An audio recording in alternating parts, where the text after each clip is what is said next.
What do we send? For instance, when somebody comes in, no data lead, and if you don't know what a no data lead, that means where somebody just entered their property but didn't want to give you their information.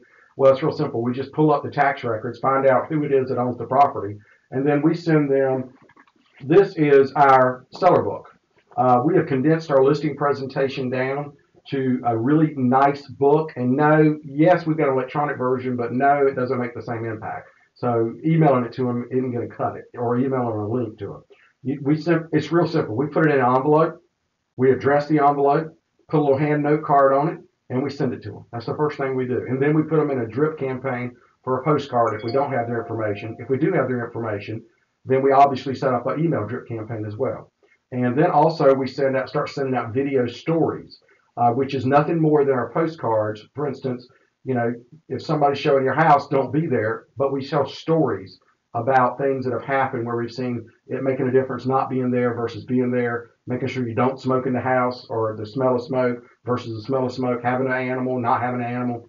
But those are you got to get in their face, and you got to send them something that's so disruptive, so above and beyond what anybody else is doing. So we send out our seller books, and it's really not complicated. It's a 28-page book. We've all got them. Talks about our unique selling propositions, our guaranteed sale program, our love it or leave it program, just a number of different things. It talks about, in our case, Remax, all the wonderful thing Remax does for us. If you're with another brand, you would certainly tout your best brand stuff. But our moving trucks, just all the unique selling proposition about how we do send out all of our stuff through List Hub, contrary to some realtors who don't, which I get. I understand you want perfect data, but I'd rather have views. I'd rather have views and faces on my sellers' homes than have perfect data if I had to choose, especially when that's where 80% of the traffic's going. So, I think I owe it to my sellers, whether I want to be there or not, but I owe it to my sellers to be there. That's just my personal opinion, even though the data stinks. But anyway, so that's kind of what we send out. We send this out, handwritten note cards, basic. There's nothing complicated. And then they start getting our seller. We use Service for Life, Craig Fort's deal. We start sending out a monthly newsletter. They start getting as well.